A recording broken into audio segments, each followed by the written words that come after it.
Good evening, Gals and Ghouls, and welcome back to another episode of Cryptic Insight. My name is Cedric, and this is my girlfriend Jessica.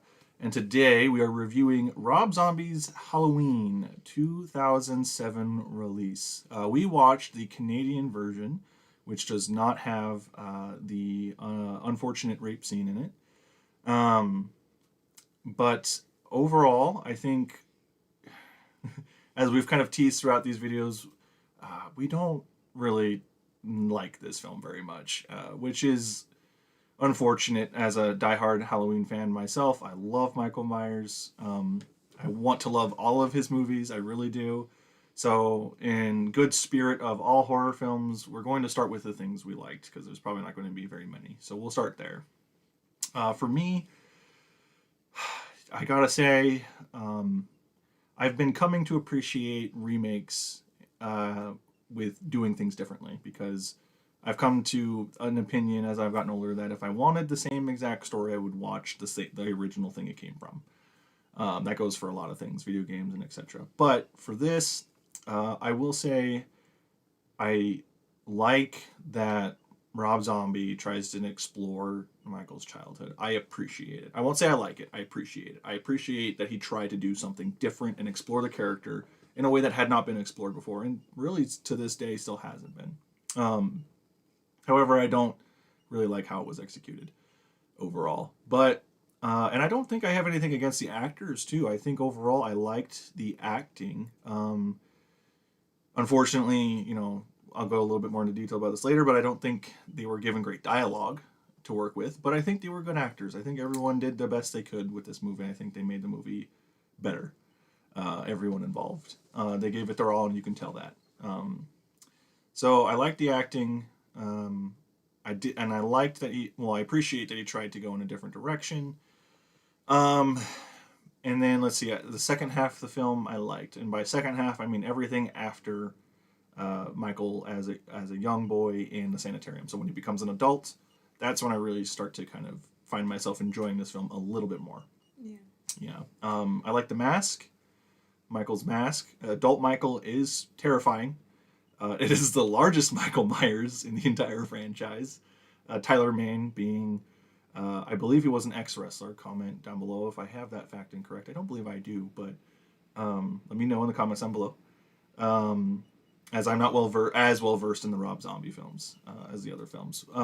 So yeah, overall Michael Myers was good. I can't remember his name, but the actor who plays Dr. Loomis, I like the actor, overall in his body of work. I don't think he was a bad Loomis. Of course, no one can be Donald Pleasance, but Michael McDowell, that's his name. I like him. He's a good actor. And so, yeah, those are the things. I'm trying to think if there's anything else I really liked about the film. Yeah, I think the things I liked, some of the cinematography from the film. Right. I actually enjoyed. Like when Michael originally puts on the mask and he's just a little kid, the lighting was really well done. When he's coming down the hallway, it's just like dark, and so it makes the face look like it has what's the word I'm looking for? Expression. Mm-hmm. And yes, he knew how to shade it, which is good, because that's important. In a lot of the Halloween films, what they get wrong from the original, what's so important about the original is Dean Cundy's lighting, and the way John Carpenter angles it with the lighting. Yeah, because the mask was all white. Yeah, and blank white. Yeah, and so that's why in certain scenes, it looked like it had darkness to it, only because of the lighting. Mm-hmm. And I think that's what was really good in this film in certain shots, was their lighting on Michael's face. Yeah. And I enjoyed that a lot. Loomis was one of my probably favorite characters other than Michael in this film. But he was no original Loomis, but Donald Pleasance. Yeah. Yeah, he's no Donald Pleasance. But Michael McDowell is a good actor. Yes, absolutely. I think he did a really good job in this film. Just trying to live up to the legacy. Hard to do. Hard. So kudos to him for stepping into those shoes, right? I mean, taking on the role of Dr. Loomis is nothing you take lightly if you know your cinema history. So, which I don't know how well Michael McDowell knew about Halloween, but nonetheless, kudos for taking on the role, such a legendary role. Yeah, I think those are my favorite parts. I think I can also appreciate the background he gave Michael. It's obviously very different from the original background that Michael has. Yes. Because in the original film, he's like supposed to be like in the average like suburban home with like a normal mom and dad come home. Like even in the original film, you see the dad comes home in like a full suit with a tie, and the mom's like in like a nice dress, like nothing to suggest like the background that Rob Zombie gives in this film, even though I'm not saying that those parents couldn't have been abusive, because that does happen. Right. I mean, we don't get to know, but that's kind of the mystique that Carpenter goes with, which is lost in this. So I guess this is kind of a good segue to go into the things that we didn't like so much, because there's a lot. But I will say, as we were saying, we can appreciate exploring something and doing something different with something original, right? So trying to go in a new direction, which is good. However, the hillbilly redneck style rundown spray painted house family, it just, I mean, the dialogue, I'm not going to say anything for YouTube's sake, but it is cringy. It is cringy. It's barbaric. I get what he was going for, right? Like, it's 2007, so we got to place ourselves in 2007. There's not a lot of education still, which is it's only a few years ago, but there's not a lot of education on psychology itself, right? So there's a lot of things coming out, a lot of new research. And at the time, that's kind of where the debate was, because there wasn't a lot of research for things. It's like, abusive families, murdering animals and abusing animals, and all that stuff was typically, viewed as warning signs. And the triad. The triad. Yeah. And so at that time, that was very popular. So that makes sense to me. That's not something I really have a concern with. I mean, it's just dated information now. So that's kind of hard. But putting myself back in 2007, the idea of that doesn't bother me. It's just the way it was executed. The dialogue is poor. The family dynamic is just, it seems so, not just cringy, but almost out there. Like, it doesn't seem super realistic. And especially the dynamic when you first meet the family in the kitchen. And there's just a whole lot of stuff going on. Just obviously abuse happening within the family from it sounds like stepdad or possibly just a boyfriend living in the home. Then he's making sexual advances towards his possible stepdaughter or the daughter of the girl he's dating, or woman he's dating. Him just yelling at the baby, being a baby and crying. There's a lot of just cringy things. I'm not saying that those things don't happen. It's just an interesting way to put it, and also just the language, just constantly cursing and being very sexual. It seems outlandish. It's just not this. And a lot of people do criticize Rob Zombie's dialogue, and I think there's good reason for that. But I think overall, the beginning, like I said, the first half of the film is definitely the weaker part, which is a lot of the newer stuff because the second half of the film is pretty much mostly following the original ideas and concepts and script. So, which is unfortunate. I think there was a real opportunity here to kind of explore Michael Myers' childhood. I mean, that's something that does sound fascinating and different across the 13 films. But just not executed well overall here, I will say, especially with the family background. And of course, a big criticism is always having his wife in the film, which I think Sherry Moon Zombie does actually a solid job in this film. Compared to like her first role in House of a Thousand Corpses playing Baby,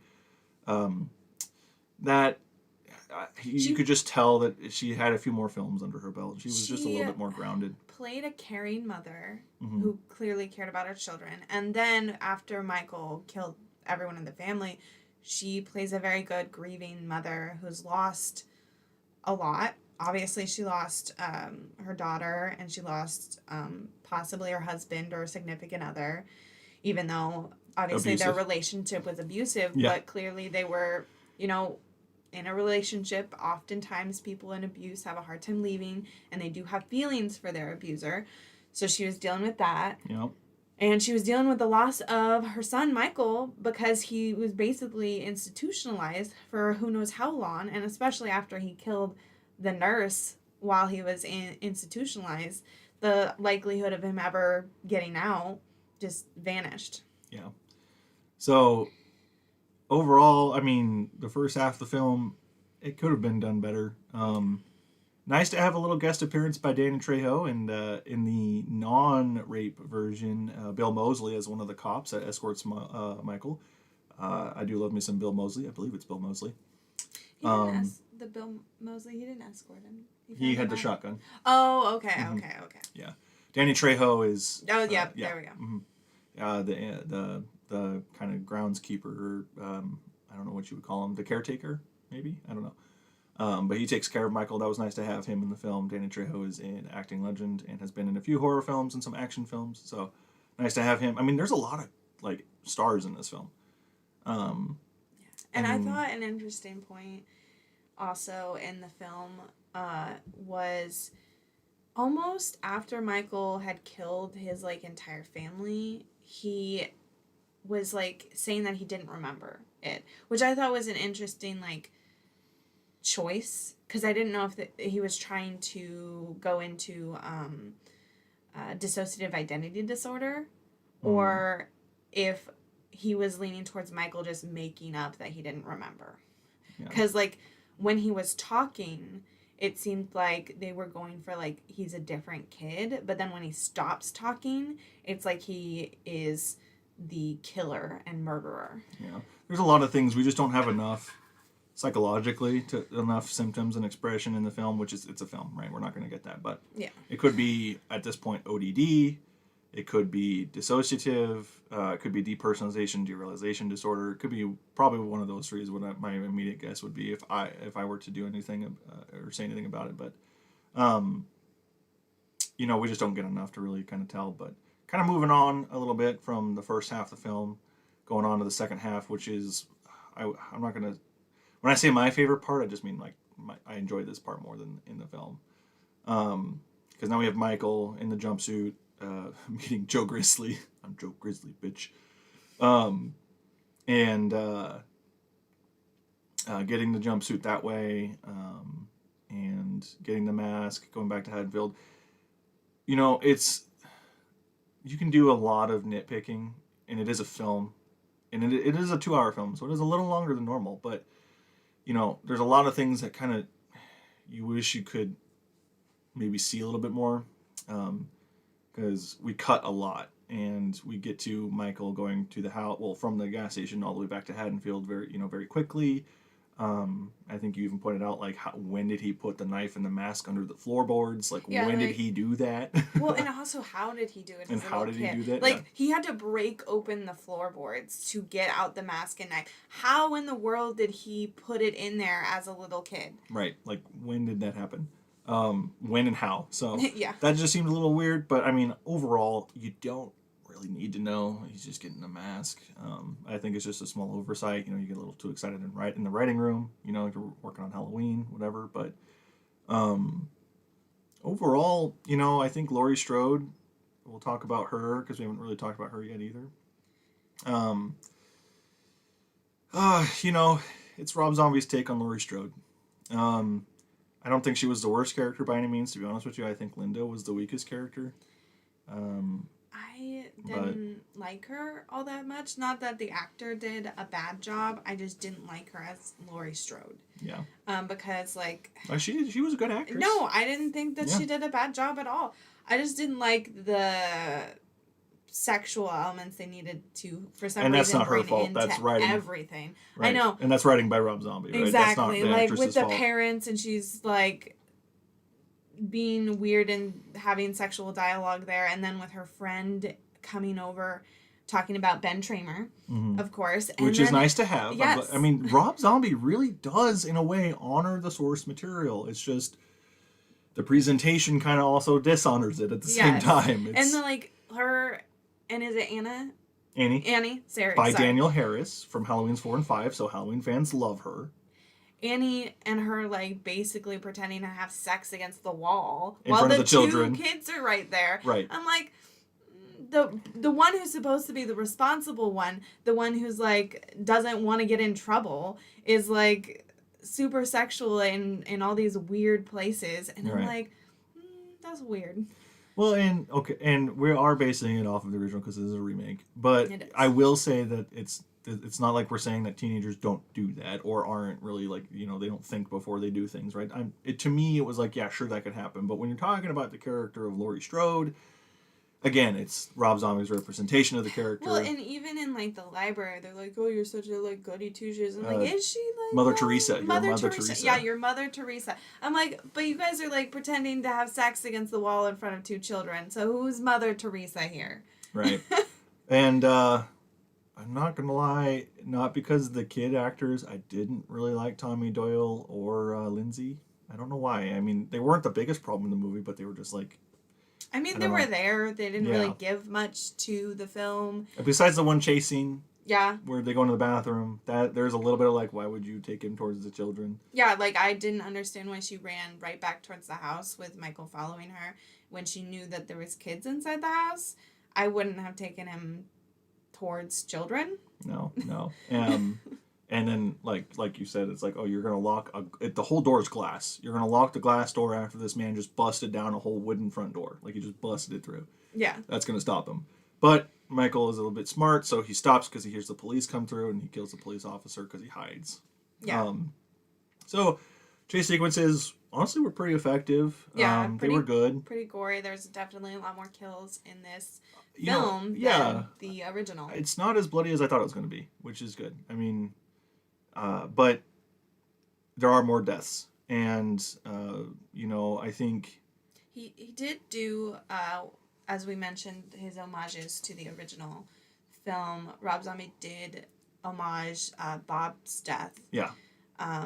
In a different location in the house, but which is fine. Still stabbed him, and he was hanging up on the wall, which I thought was really nice. And did the head tilt? Yeah. Which is excellent. And he was in the sheet, which I thought Bob's was ghost. A good homage to the original film. He could have done it so much better, especially with these like random homages to the original film, and still been able to do his own twist. I just feel like certain things were just unnecessary. Yeah. To make the film a good film. Yeah, and overall, I think too, getting to the kind of the final few scenes as well, because again, and I will say too, one thing that we haven't really commented as we've gone through the film pretty quickly, his scenes of Michael stalking are pretty good shots. Him walking around in the background, good stuff. I mean, you can see him if you're looking for him in scenes that you're like, oh, I didn't expect him to be there. Like, you still have that. That's excellent. But, as we get to the end of the film, it's weird because I always forget that he kind of combines the original Halloween with the original Halloween 2 in the same film, because in the original Halloween, we do not establish that Laurie and him are siblings. But in this one, we have like him at Smith's Grove, him being the child killer, and then all that, not child killer, but a murderer as a child. And then we have the sibling relationship. And then so it's Halloween 1 and 2 from 78 and 81 into one movie. And of course, I've never been a fan of the sibling relationship. Not that it's the worst thing ever, but it's not my favorite storyline. I think it takes away from Michael Myers as a character, as a murderer, and as a horror icon, personally. But again, it's not the biggest thing for me. So. Yeah, it's interesting too. Basically, the whole thing. Even like I feel like the only reason that Laurie's parents get killed to begin with is because he's after her and doesn't want them in his way, which was an interesting scene too, because Laurie had just left and he's just like, okay, let's kill the parents. But it was definitely more focused on Laurie in this film. I think even in the original one, he does start stalking her, but it was like the group of them, and he does like stand outside her house in the original film, but like it was very much kind of targeted at her at certain points. Which I understand, right? Like Rob Zombie, he likes Halloween, but he's definitely more of a Texas Chainsaw Massacre fan, which you can tell is a big inspiration for a lot of his work. Yeah, in ways in which he tries to make everything hickish, but it just doesn't come off as well as Texas Chainsaw Massacre. And it's just interesting, the scene in the basement where he has Laura there, and she's obviously dead, and him trying to communicate. Oh, Linda? Or Linda, sorry. No, you're good. I said Laura, didn't I? Yeah, I was like, Lori. Lori's not dead. No, sorry, Linda. My bad. But, and he's trying to almost communicate with her, like he wants a relationship with her, which is interesting, because if he wanted to have any sort of relationship with her, why did he just, like, kill all of her friends? So that was interesting. Yeah, because even in the original, he doesn't want a relationship with her. He's trying to kill her. Which is, like, again, his choice, his artistic choice to decide to do that. Right. It just didn't make a whole lot of, I guess, sense. It didn't connect with us. It didn't make sense based off of everything that happened in the film up to that point. Right. And then, before we close out, I forgot to mention someone in this film that I think is very important. But it makes sense that we kind of forgot because he's not in the film a lot, but Sheriff Brackett, Brad Dourif, also Chucky. So Horror Hall of Fame right there. Brad Dourif is an excellent actor, and he's a great sheriff in this film. I mean, Brad Dourif gives you 100% no matter what he's in. And so I will always love Brad Dourif in any film I watch. He's so good. Exorcist 3, Chucky. I mean, even in this film, he's one of the better parts. So, yeah, I think overall we'll get to ratings now. Yes. I think, I have a hard time because his Halloween 2 is probably going to be my bottom. But I will say there is a recently released Halloween film that is very close. So I'm trying to figure out where I'm going to put this. And this is a spoiler, but I think that one would have to be below this movie, but above the second film. Because Michael doesn't talk in the new one, and he does in the second Rob Zombie film. Well, I'm just trying to think, too, because I think I give a lot of these Halloween films no lower than a 3. I definitely am going to go below. Well, what would you give it? Well, first off, I like this version a little better because there is no rape scene in it. But Rob Zombie liked the rape scene in it, and that was his choice to keep it in for the original. The director's release, because they wouldn't let him release that scene in theaters. So the one we watch, I believe, is technically the theatrical release. Yes, but he wanted the rape scene to be in it, which makes me dislike the film even more. Not that all the things are bad in the film. So originally, my gut was like a 0, but that's just unfair. Because there are things in the movie that are decent. There's always something you can find. So I'll give him a 1.5. Wow, and you're gonna rate Halloween 2 lower. Okay. Yes. I'm gonna Sorry, give it. I don't like this film very much. I'm gonna give it a 2.8. I'm gonna give it a 2.8 out of 5 tombstones. Because again, the second half, I find myself like, I'm watching a Halloween movie. All right, whatever. But the first half just takes it a little bit away from me, and I know. Which is interesting. I think I agree. He changes also who he kills first, because in the original film, obviously, again, he's remaking the original, so things are different. But he kills his school bully first instead of the sister, and it makes Michael seem more like a revenge killer than just killing for killing. He's killing out of rage. Yes, that's the one thing I don't think we did touch on. We can really quick because video's getting a little long. But, sorry. No, it's good. We're passionate about this one. We're passionate about Halloween. I mean, it's my favorite. Obviously, it's my favorite franchise. But it's definitely an angrier Michael. Whereas the originals, he's just kind of he's kind of an entity. He's calm. He's just killing because he wants to kill, and there's not anger to it. He's just swift. He's ghost-like. Yeah. This one, he's a brute. He's he's more Jason. I mean, if we're gonna just make a direct comparison, he's more Jason Voorhees. Yeah, and it doesn't matter, like I feel like in the original one, no matter what someone yelled at him, no matter what they said, no matter what they did, he was calm in his demeanor back. Yeah. You know? But this one he reacted emotionally. Yes. So overall, so we got a 1.5 out of 5 tombstones and a 2.8 out of 5 tombstones.